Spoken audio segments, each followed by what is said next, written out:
This video is dedicated to James Humphreys. James, thank you. Xenagos, God of Revels, versus Sliver Gravemother, Orvar, and Megatron.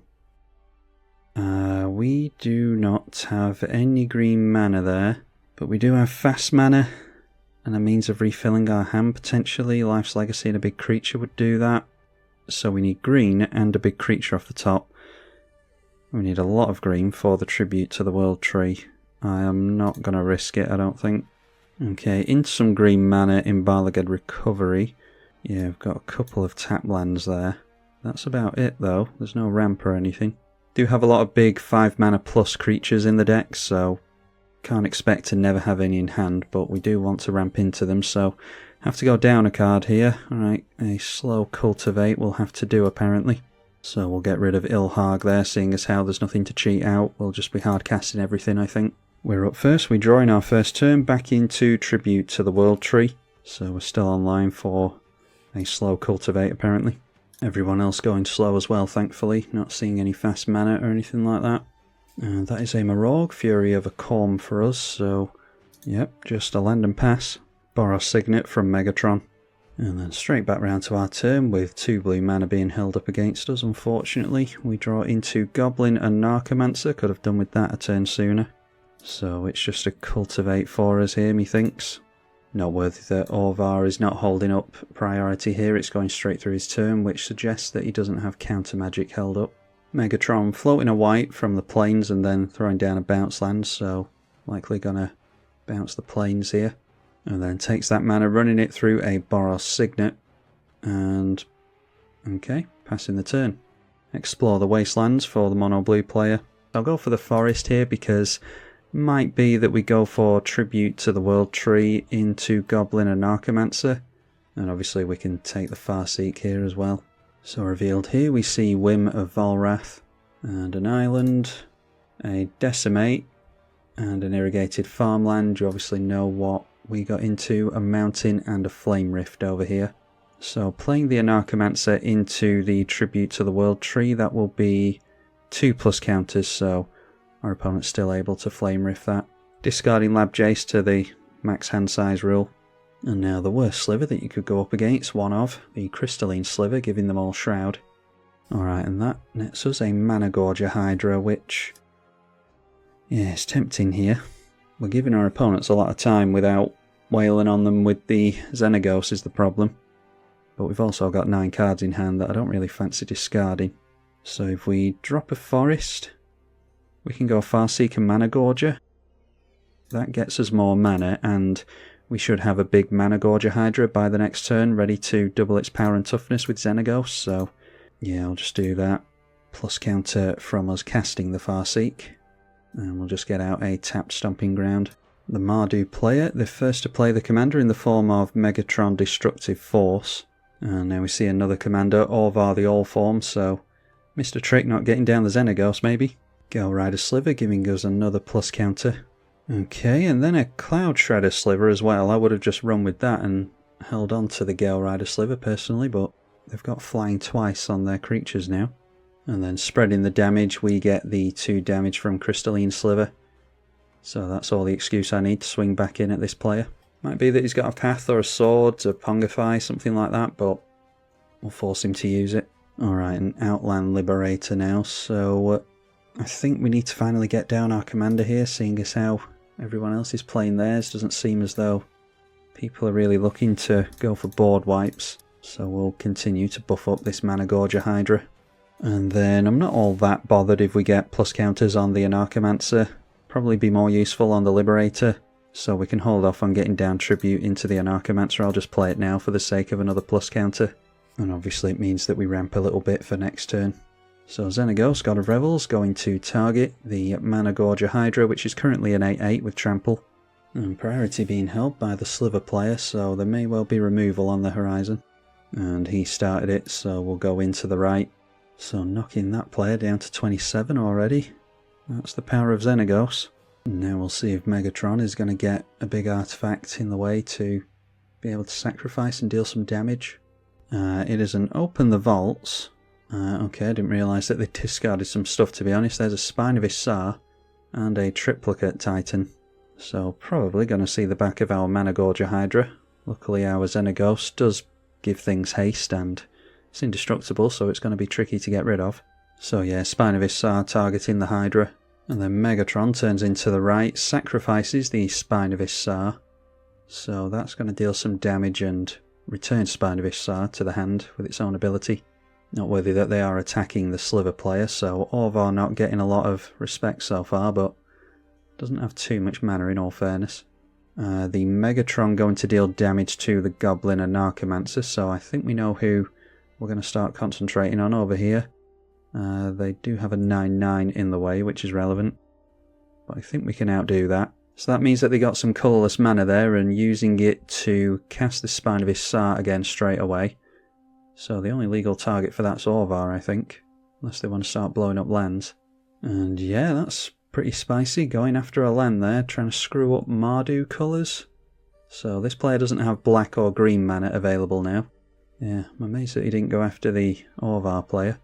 Oh, of course, the Orvar has Shroud, doesn't it? Because it's changeling, so yeah, that's the problem with slivers and these world abilities. Some of them have just slivers you control, some of the more modern ones, but yeah, most of them, including the original printings like these, have all slivers have Shrouds, so yeah, forgetting that Orvar has changeling and is therefore a sliver, and therefore has Shroud. So if they've built the whole deck around targeting their own Orvar, then yeah, this thing is going to break it. A Sculpting Steel now could come down as a copy of the Spine and blow something up over there. And that's exactly what they're doing, blowing up the commander. Megatron Destructive Force going down. And following that up with a Dream's Grip, so having to untap their land with that. And that does make a copy of the island, thanks to Orvar. Then following that up with a Mind Bend. So again, targeting an island makes another copy, so some nice land ramp in mono blue. Down to 3 cards in hand, and there's an Anvil of Bogarden. Okay, now we are getting swung in out for 3 by the Sliver player, so yeah, not particularly worried about Megatron even after that last turn. Alright, so see what we draw here. We are going to get a loot with the Anvil as well. There's a land and a Sol Ring, so could get some additional combats with Marorg here, especially with that fetch. As much as it pains me, I think I might get rid of the Tribute to the World Tree here. I might regret getting rid of the Outland Liberator.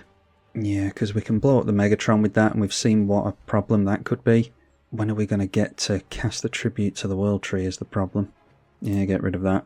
Alright, so now thanks to the Sol Ring, we can go for Goreclaw first, into a 4-mana Marorg, and make landfall. Just double check I can do that first. Play the Sol Ring. Yeah, so Goreclaw's 4 and the Marorg is 4, and then we have to hold off on our land drop until the second main in order to trigger the Marorg. Alright, so then through to the beginning of combat, and we will double the power and toughness of the Marorg. So that can now swing into the Triplicate Titan. Argument to be made for blowing up the Triplicate Titan and trying to encourage them to triple block with the tokens. Noteworthy that the Sliver player is continuing to hold up mana over here, so should allow us to swing in first before he removes anything here. Otherwise he's just buying Megatron time. Alright, so that's doubled up to a 12/12 with haste. And then it's going to get a buff from the Goreclaw as well. So we head into the left against the Mardu player.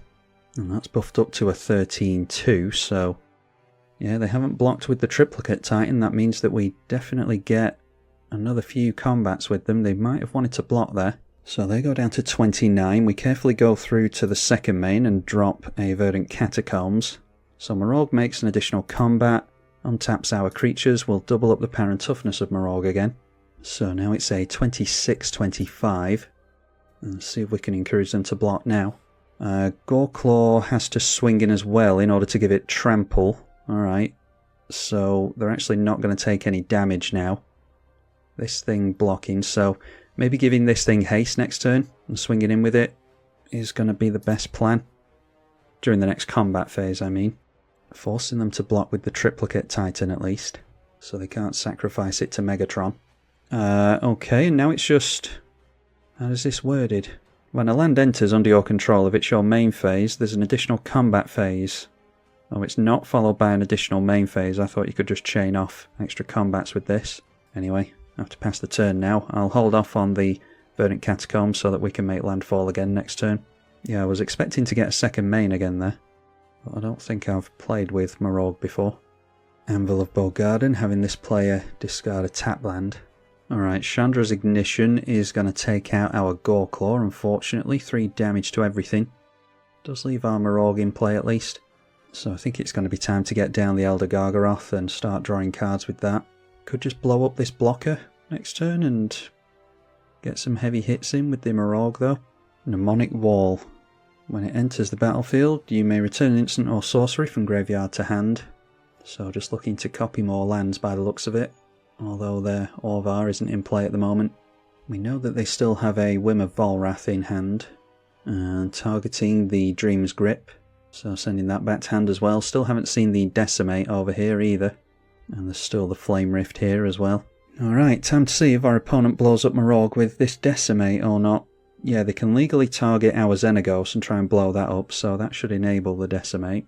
Because otherwise there's not an enchantment in play.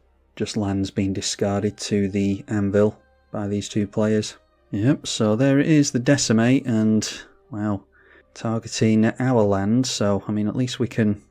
Oh, wow, I was yielded through the turn. So could not sacrifice the Verdant Catacombs. Shouldn't be down a land there. Alright, so we're going to draw a couple of cards here at least. Ancient Tomb makes up for the land that we just lost. Alright, and there's a Rex Sage. I think it's going to be safer to keep our artifact and enchantment removal. Let's just lose the Ancient Tomb here. And it can be an Elder Gargaroth, and we hope that this actually lands. Doesn't seem as though the blue player is playing counter magic, but might have just been holding on to it this whole time. As ever, a single plane's been held up is something to be wary of. So only one target for the Xenagos. So now a 12/12 Elder Gargaroth with Vigilance, Reach and Trample, and we'll continue to show the Sliver player that we're not looking at him anymore. This will be twice in a row that we're showing him this. Elder Gargaroth swings in. It would have been nice to get an extra combat to draw another card, but we'll take the one card here. Alright, and there is the Swords to Plowshares, so not letting us draw a card beforehand could get into Heroic Intervention or something like that. We are going to gain a decent chunk of life from this at least. Yeah, this player interfering with the Morog is really helping the Megatron player stay in this. Okay, and there's a Balaged Recovery, which we could make use of here. Makes sense to cast it because, yeah, we could go for something next turn. Do we just go for Tribute to the World Tree after all? Now that we've got some smaller creatures, although we can't draw cards into it now, can we? Because these creatures are smaller. So in that case, we just grab the Morog back, I think. Or do we just make it the Mana Gorger Hydra? Because Morog we can't necessarily play lands into. Yeah, I think the Mana Gorger Hydra, with it having built-in trample as well, is a better idea. Just a shame we can't cast it here. But the card draw from that Elder Gargaroth being totally relevant. Plague Spitter has been discarded to the Anvil this turn. Do need to be wary of the Flame Rift. It is a sorcery speed for the Mana Gorger Hydra, so ultimately we need to play Mana Gorger Hydra and then play some creatures into it. Now throwing down a Chandra's Incinerator. The Anvil having our opponent discard that Whim of Volrath now. And there's a Coveted Jewel. That's just going to encourage us to swing in over at our opponent. And then getting another Coveted Jewel with the Phyrexian Metamorph, so we'll take that as well when we swing in. Kami of the Crescent Moon. Alright, speaking of card draw, we're getting some group hug stuff on the go here. And then a Dream's Grip. Untapping a permanent. Oh, they untap the Coveted Jewel for more mana. 5 cards in hand. And the blue player's tapping out, which I don't mind, so Orvar the All-Form will not have Shroud anymore. Alright, Kami of the Crescent Moon going on the stack last, so resolving first, giving our opponent more options with the Anvil of Bogarden. Oh, I've put together Sliver Grave Mother myself and couldn't get a copy of this one, so had to replace it with Wheel of Fortune, but hopefully by the time you've seen that deck, we'll have this in the 99. Good for the tribal decks. Alright, now, hopefully our opponent puts things on the stack in the same way. Rhythm of the Wild, I don't think we particularly need to worry about against this blue player. Alright, yeah, they're putting it on the stack correctly this time. Alright, Nylea is a good trample enabler, so I think we get rid of Rhythm, and then draw an additional card to the Kami. And that takes us into our land. So, first thing we do is play out the Mana Gorger Hydra. Throw out a land. Let's see here. If we go for the Nylea, we can also play the Outland Liberator and hold it up. I want to try and get the coveted jewels. It's not likely that we'll get through, but we'll try it here and it'll hopefully show the Mardu player that we're not looking at him for a turn, because I'm worried that we'll get some removal from him this turn, unfortunately. Yeah, and they are just throwing the mnemonic wall in the way, so at least we've shown the Mardu player that we're not looking at him. Oh, I see, and yeah, the blue player stacking it wrong for these two players, but managed to do it correctly for us, so yeah, these two players getting more options than we did, unfortunately. Discarding a Blast Furnace Hellkite. There was a Distant Melody went into the bin here as well. Yeah, surprising lack of slivers over here. Just getting down an Arcane Signet previously. We have seen some Mass Reanimation, and you do have to worry about that from black anyway, so the Anvil of Bolgarden could be really helping with that. Alright, there we see another Wrath. Mana creatures 3 or less. So blowing pretty much everything up there. Wasn't much point in going for sacrificing that, because it would have just been an artifact we blow up anyway. But yeah, really would have liked to have seen those coveted jewels stay in play. Thrill of Possibility draws 2 upon discarding the Phyrexian Triniform, so definitely aiming for some Mass Reanimation over here. Okay, so we'll see what the mono blue player can do with a bunch of cards in hand, a bunch of mana, and their commander intact. Alright, some more Group Hug in Howling Mine, and then a Sculpting Steel onto the Howling Mine means that we're going to draw 3 next turn, hopefully. And then we see another copy, that is a Prismatic Lace. This is fine by me, seeing as how I decided to give up on the Tribute to the World Tree. Would have been blown up by now anyway. And then an Excavation. And that is any player can activate that ability, so yeah, probably don't have enough mana to start doing that, but yeah, it's worth having. And then Orvar swings in towards us. So starting to rebuild the Sliver army, it's Gemhide this time. Followed by Sentinel, so yeah, Vigilance and having Mana Dorks is really good together. They can swing in and then tap them for mana afterwards. But it's turn 8 and they're not doing too well on the lands front over there, unfortunately. Alright, so I'm grateful to the mono blue player for allowing us to potentially get back into this with some card draw. And the Sliver player just decided to bounce there. That's unfortunate. I was looking forward to seeing what the Grave Mother had for us. Okay, not getting into much of anything there apart from Ancient Copper Dragon, which we would have been nowhere near if it wasn't for those Howling Mines, so throw down the Reliquary Tower so we don't have to worry about hand sizes. And then I think we're straight in for that Copper Dragon. Wanted to play with this ever since it got spoiled and never got the chance, and whenever I've had it hit play it's got blown up, so let's pray that we get a decent roll off it here. Buff it up to a 12-12 first of all, or a 12-11 I should say, so then we turn into the left against the Megatron, and it looks as though we're going to hit. So Ancient Copper Dragon triggers, knocking this player down to 17. We roll a d20 and only roll a 3, so 3 treasure tokens. And the question is, do we want to go for Rex Sage onto this? This smells like a combo piece to me. They make infinite lands and sacrifice them and draw their library. Yeah, I think if we lose to a combo with that thing, then we'll regret not blowing it up, so we shall do that now. So in response, the blue player going to make use of it, sacrificing a land to draw a card, going up to 4 in hand. Obviously we'll have way more than that thanks to the mines. Alright, so successfully blowing that up, and it's time to see if our opponent decides to Flame Rift our Ancient Copper Dragon out of the way. Especially with the Chandra's Incinerator, that would encourage him to do that. So maybe we have to go for a Chaos Warp onto that thing to try and keep the dragon. Just hoping we don't see another board wipe from this player. Seeing a Reckless Handling, search your library for an artifact, then discard a card at random.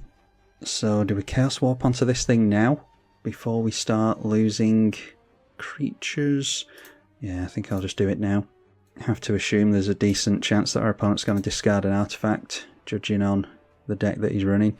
Alright, and just getting our opponent into a Reliquary Tower as well, so that's about as good a Chaos Warp as we could have hoped for.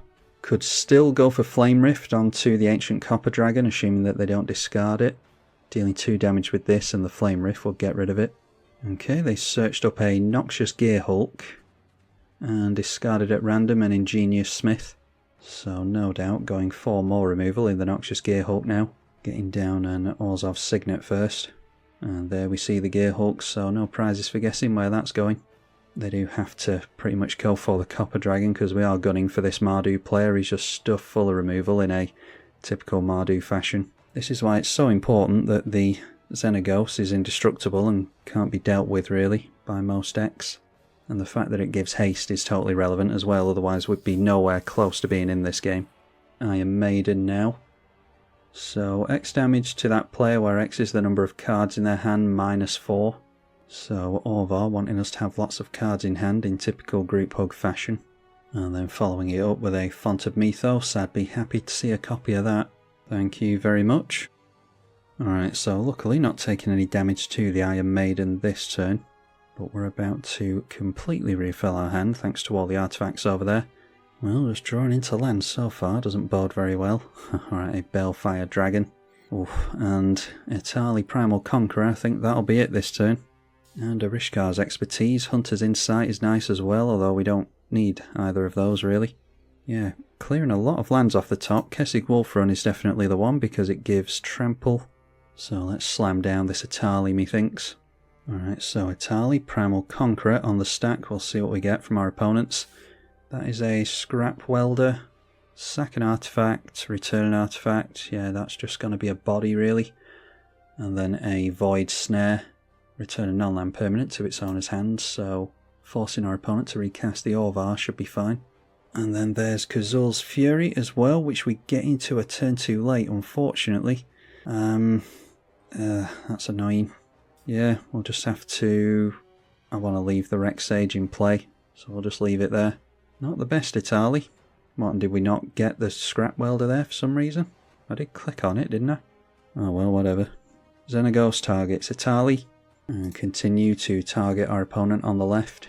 Now, we're going to end the turn with a perfect grip of 7 anyway, so I suppose we might as well try and get ourselves into a grip that we actually like, because we've got way too many lands in hand here, so I'll play the Hunter's Insight. Might be that we discard a bunch of creatures into the bin and play into the hands of the Mardu player's Mass Reanimation that I assume he has, but there's a bunch of decent creatures in there anyway, so might as well try and get a good hand out of this.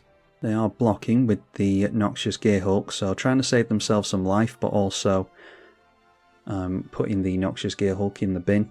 So Hunter's Insight deals some damage, and we draw some cards. Okay, takes us into a Mana Crypt, which I suppose we might as well play. And you remember that Verdant Catacombs that I didn't sacrifice before? The additional mana would help here, because we could go for Mana Crypt into the Soulfire and get rid of this player. But that's not happening here, unfortunately, so just for the sake of discard, we'll go for the Mana Crypt, even though we could get bolted by it next turn. And we definitely want to keep hold of the Scavenger Grounds against this player, but we'll just have to leave it there. Oh, of course, we've got the Reliquary Tower, haven't we? So we don't have to discard down to hand size anyway. Could have held on to the Mana Crypt then. Yeah, the one massive benefit I seem to have over the Mardu player is that I've got consistent haste, and he doesn't. Just seems to be playing the control game, which is difficult against haste.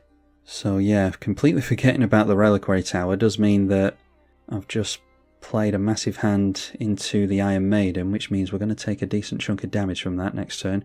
We did get rid of the Orvar, so they can't make copies of this at instant speed, but they'll be able to drop Orvar into making copies of this next turn, so yeah, that could be detrimental to us. Krark Clan Ironworks is a combo piece for many a combo, and now it's a Corpse Explosion. As an additional cost, exile a creature spell from the bin, and it deals damage to a bunch of stuff, so they got rid of the Triplicate Titan. And then we're in for the Scrap Trawler, so yeah, I was really hoping to infect our opponents out of the game with Etali, but Mardu control player continuing to do Mardu control stuff. So it's time to see how many copies of the Iron Maiden our opponent can get into now. I'm not sure how much the Orvar is going to cost. I think it might cost as much as 8. Alright, so Orvar was in the hand, and they managed to play that from hand just for 4 mana, so it's time to see how many copies of the Iron Maiden they can make here. I dare say that that'll be our downfall, which I don't mind losing to. It's been been a fun game. A Geist Wave onto the Iron Maiden means that we may well be done for during the beginning of our next turn. Thanks to forgetting about that infinite hand size. Oh, hang on, they've only kept one copy of it somehow. Or return a permanent, so they'll have to recast the Iron Maiden that they just targeted. There must have been a more efficient way of making a copy than that, surely. Alright, so recasting the Iron Maiden. Do they have a 1 mana copy effect? Might be detrimental that we got down the mana crypt. We might start the turn with very little life and end up getting bolted out of the game here.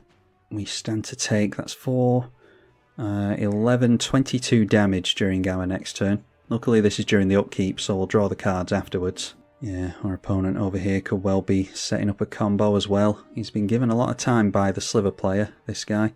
And obviously his control shenanigans have given him time as well. Krautclan Ironworks and Scrap Trawler could easily be a combo. Anyway, time to see how far our life total goes down here. We are down to 17 and we do lose the Mana Crypt flip, so that's down to 14. And now we get even more card draw. Alright, there's some life gain in the form of the Great Henge. Does our opponent have a 1 mana bounce spell in his hand?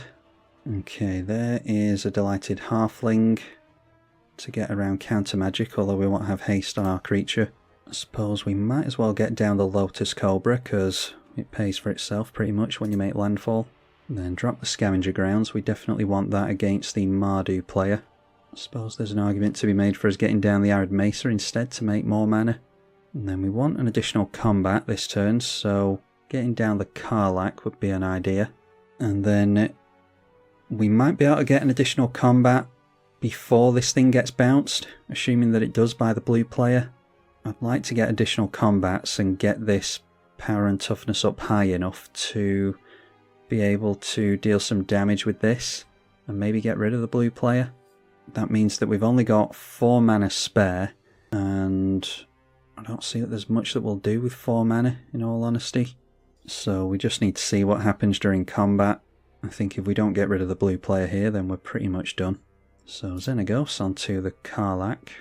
So that is now a 10-9 with Trample. Going in against Orvar. We'll trigger the Karlach for the additional turn, the additional combat. Alright, looks as though we're hitting our opponent with the first one. Alright, and there is a rescue. Return a permanent you control to its owner's hand, so obviously cannot use that as an unsummon effect. The Orvar is triggering, it is going on, yeah, on the Howling Mine. So we don't have to worry about Pongify or unsummon, anything like that. Alright, so now we get an additional combat phase, and Karlach is going to get buffed up to a 2018, I think. Maybe should have got down the Goldspan Dragon now that I'm thinking about it, because that would have had haste as well. And we would have had double mana from the tokens as well. Yeah, that could have been an idea. Could have been wailing over here. So now we have to go in at the blue player. Alright, awesome. Knocking him down to 5. Alright, so that knocks this player down to 5. This one's down to 11. 8 cards in hand means that he takes 4 damage twice to these, which is only 8. So we need 3 more damage on him over here. So if we go for Krautclan Ironworks onto this player, hopefully that gets rid of him. We definitely can't have this player survive. Where can we deal the damage with this? Yeah, it's only creatures and planeswalkers. Alright, well, this is free, so we definitely get this down to gain a bit of life. Tap that down for a bit of life, and I think we want to go for Beseju onto the Krautclan Ironworks before they manage to combo off with that thing. Alright, so Scrap Trawler triggering now, going to be able to grab something back.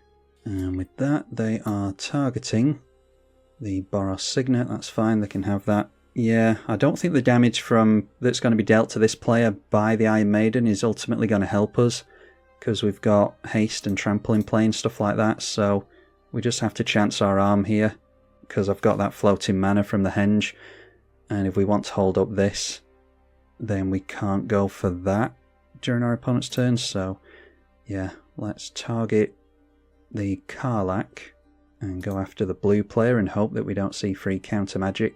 I think it might have been an idea to get down the Goldspan Dragon, like I said. I think that might have helped us with mana, and obviously it would have got through additional damage as well. Alright, so successfully getting rid of the blue player down from 37 I think he was at. And I'm hoping that Scavenger Grounds is going to hurt any combos that this player might be able to go for. A Scuttling Doom Engine isn't something that I'm particularly worried about. Tapping the artifacts down for some kind of Convoke spell by the looks of it. So this is going to have to be game winning from our opponent. A City on Fire. If a source you control would deal damage to opponent or player, triple it instead. I don't think they've got the mana to do anything to us here. They do still have mana for that Flame Rift that they revealed to us ages ago. Instead it is a Rakdos Charm. I thought they were going to have our creatures deal damage to us. That would have been 3, 6, 9, 12. It would have been pretty close. And then down to 15 with this. Yeah, but instead deciding to blow up the Scuttling Doom Engine. 6 damage to an opponent. Oh, wow. So 6, 12, 18 damage with that. Excellent. I think our opponent's going to have us here. Yeah, I remembered the can't be blocked by power 2 or less, but yeah, could not remember that 6 damage. So, yeah, no instant speed removal on this means that our opponent's got us here, I think. I hoped that this Scavenger Grounds was going to save us there, but apparently not. My last few turns were pretty clunky there anyway, so don't deserve to win this one regardless. But yeah, that was a fun game. So going down to the Scuttling Doom Engine and the City on Fire. Excellent. So that is definitely a good game to my opponent. Hopefully you all enjoyed it as well. Be sure to leave it a thumbs up if you did, because that helps with YouTube's algorithm. Huge thank you to the few of you who support me on Patreon as well. That really helps me keep up to date with new sets and stuff. I'm tribalkai. Thank you for watching.